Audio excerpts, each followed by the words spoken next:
बोलिए गणपति महाराज की जय। राधे राधे दोस्तों, आज हम आप सभी के लिए फाल्गुन मास के संकष्टी चतुर्थी व्रत की कथा लेकर प्रस्तुत हुए हैं। मैं हूं प्रतिमा, आप सभी का स्वागत करती हूं अपने YouTube चैनल आनंद सरिता धार्मिक टीवी में। फाल्गुन मास की द्विजप्रिय संकष्टी चतुर्थी का व्रत 20 फरवरी रविवार के दिन पड़ रहा है। धार्मिक मान्यता है कि इस दिन विधि विधान से गौरी गणेश की पूजा करने से सभी मनोकामनाएं पूर्ण होती हैं। इस दिन गणेश जी की पूजा, व्रत, कथा और आरती आदि करके उन्हें भोग आदि लगाया जाता है। फाल्गुन मास की कृष्ण पक्ष की चतुर्थी को संकष्टी चतुर्थी या फिर द्विजप्रिय संकष्टी चतुर्थी के नाम से जाना जाता है। प्रत्येक माह की चतुर्थी तिथि को गणेश चतुर्थी का पर्व मनाया जाता है। गणेश चतुर्थी के दिन विघ्नहर्ता गणेश जी की आराधना पूरे विधि विधान से की जाती है। फाल्गुन मास के कृष्ण पक्ष की द्विजप्रिय संकष्टी चतुर्थी का शास्त्रों में विशेष महत्व है। भगवान गणेश देवताओं में सर्वश्रेष्ठ हैं और सर्वप्रथम पूजनीय हैं।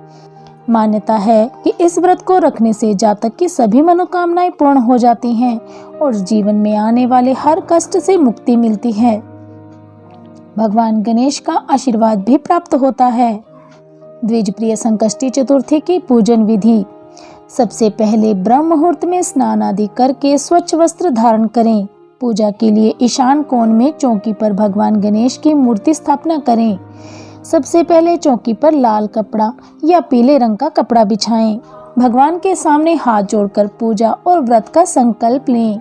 गणेश जी को जल, अक्षत, दुर्वा घास, लड्डू, पान, धूप आदि अर्पित करें।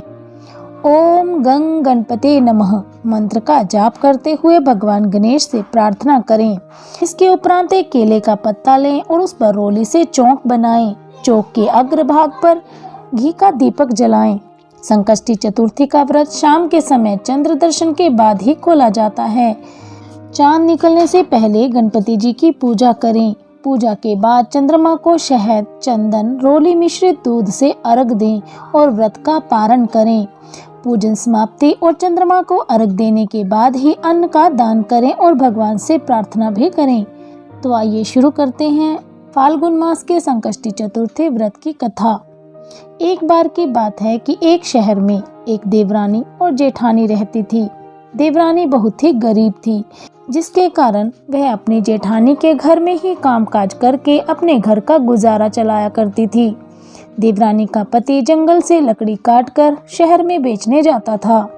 फाल्गुन मास की संकष्टी चतुर्थी का व्रत रखते समय एक बार फाल्गुन मास में संकष्टी चतुर्थी का व्रत करते समय देवरानी ने घर में भगवान गणेश को अर्पित करने के लिए चूरमा बनाया और कथा सुनने के बाद चूरमे को एक बर्तन में ढककर रख दिया और काम करने के लिए अपनी जेठानी के घर चली गई। उसके बाद देवरानी ने अपनी जेठानी के घर पर जाकर सारा कामकाज किया और खाना बनाने के बाद जेठानी के बच्चों को खाना खाने के लिए कहा। तो बच्चों ने कहा कि जब माँ खाएगी तभी हम खाएंगे। इसके बाद उसने अपने जेठ को खाना खाने के लिए कहा, तो जेठ ने भी कह दिया कि जब सभी खाएंगे तभी खा लूंगा। तब देवरानी ने अपनी जेठानी से कहा कि आज अभी तक किसी ने खाना नहीं खाया है। इस कारण से जेठानी ने काम निपटाने के बाद देवरानी को घर जाते समय कोई भी खाना नहीं दिया। उधर देवरानी के पति और उसके बच्चे उसके आने का इंतजार कर रहे थे कि माँ खाना लेकर आएगी तभी हम खाएंगे। जब देवरानी अपने घर पहुंची तो उसके पास खाना ना देखकर बच्चे बहुत ही दुखी हुए और रोने लगे।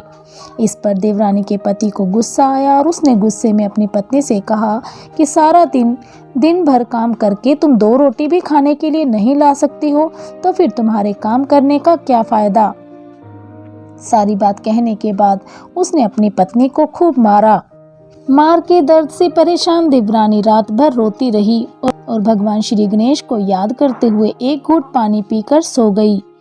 तब उसी रात भगवान गणेश देवरानी के सपने में आए और उन्होंने देवरानी से कहा, तुम सो रही हो? तब देवरानी ने कहा, हे प्रभु, ना मैं सो रही हूँ ना जाग रही हूँ, बीच में ही हूँ। तब भगवान गणेश बोले कि मुझे कुछ खाने को दो। देवरानी ने कहा, प्रभु, मैं आपको क्या भेंट करूं, मेरे पास तो कुछ भी नहीं है। पूजा में मैंने जो आपके लिए चूरमा बनाया था वही प्लेट में रखा है, उसे लेकर खा लो। तब भगवान गणेश बोले कि आज मैंने बहुत ही पेट भरकर खाया है, इसलिए मुझे निपटाना है। कहाँ निपटाऊं? तब देवरानी ने कहा, यह पूरा घर पड़ा है, कहीं पर भी निपट लो। थोड़ी देर बाद भगवान गणेश बोले कि अब मुझे पोंछना है, कहाँ पर पोंछूं? देवरानी दर्द से परेशान थी, इसीलिए गुस्से में बोली, मेरे सर पर पोंछ लो। और भगवान गणेश ने उसके बालों में ही पोंछ लिया। जब देवरानी सुबह उठी तो उसने देखा कि उसका पूरा घर हीरे जवाहरात से भरा पड़ा है। उसके सर में भी, बालों में भी हीरे मोती लटके हुए हैं। अगले दिन देवरानी अपने जेठानी के घर काम करने नहीं गई। जेठानी ने सोचा कि शायद कल मैंने उसे खाना नहीं दिया, इसी वजह से वह काम करने नहीं आई। तब जेठानी ने बच्चों से कहा, अपनी चाची को बुला कर लाओ। बच्चे वहां गए तो देवरानी ने आने से इनकार कर दिया। तब बच्चों ने घर आकर अपनी माँ को बताया, चाची का घर तो पूरा हीरे मोतियों से जगमगा रहा है। यह सुनकर जेठानी दौड़ती हुई अपनी देवरानी के घर आई और पूछा, यह सब कैसे हुआ? तब देवरानी ने जेठानी को पूरी घटना कह सुनाई। तब जेठानी ने अगली संकष्टी चतुर्थी पर बिल्कुल वैसा ही किया और अपने पति से कहा कि मुझे डंडे से मारो। फिर जेठानी ने चूरमा बनाकर एक बड़े से थाल में रख दिया। उसी रात जेठानी को भी गणेश जी ने स्वप्न में दर्शन दिए और कहा कि मुझे भूख लगी है, क्या खाऊं? तब जेठानी ने कहा, आपने तो मेरी देवरानी के घर थोड़ा सा ही चूरमा खाया था, मैंने तो आपके लिए थाल भरकर चूरमा बना के रखा है, वह खा लीजिए। फिर गणेश जी बोले, मुझे अब निपटाना है, कहाँ निपटाऊं? तब जेठानी ने कहा कि मेरी देवरानी की तो टूटी फूटी झोंपड़ी थी, यहाँ तो पूरा महल पड़ा है, आप कहीं पर भी निपट लो। तब गणेश जी ने पूछा, अब कहाँ पहुँचूं? जेठानी ने कहा, मेरे सर पर पहुँच लो। गणपति जी ने वैसा ही किया।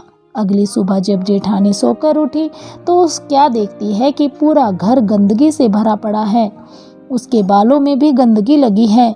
यह देखकर जेठानी ने भगवान गणेश से कहा कि आपने यह क्या किया? यह कहकर जेठानी कमरे को साफ करने की कोशिश करने लगी, लेकिन गंदगी और बढ़ती ही चली गई। तब जेठानी के पति ने अपनी पत्नी से कहा कि तेरे पास तो सब कुछ था, तेरे लालच की वजह से यह सब हो गया। यह सुनकर जेठानी गणेश जी से माफी मांगने लगी। यह देखकर गणेश जी ने कहा कि तुम्हारी लालच की वजह से यह सब हुआ है। बाद में गणेश जी जेठानी को माफ करके अपनी माया को अपने अंदर समेट कर ले गए। बोलिए गणपति महाराज की जय। गणपति महाराज, जिस प्रकार आपने देवरानी पर अपनी कृपा बरसाई, उसी प्रकार अपने सभी भक्तों पर अपनी कृपा दृष्टि बरसाना। बोलिए गणपति महाराज की जय। तो कैसी लगी आपको हमारे द्वारा दी गई जानकारी? हमें कमेंट बॉक्स में कमेंट करके अवश्य बताइएगा। यदि आपको कहानी पसंद आई हो तो हमारी वीडियो को लाइक अवश्य करें। और भी ऐसी ही धार्मिक कहानियाँ और उनसे जुड़ी जानकारियाँ प्राप्त करने के लिए हमारे चैनल को सब्सक्राइब करना ना भूलें। हमारी सभी वीडियो की अपडेट आपको प्राप्त होती रहे, इसलिए बेल आइकन अवश्य दबाएं और हमारे द्वारा दी गई जानकारियों और कथाओं को आगे शेयर कर हमारा उत्साह अवश्य बढ़ाएं। बहुत बहुत धन्यवाद।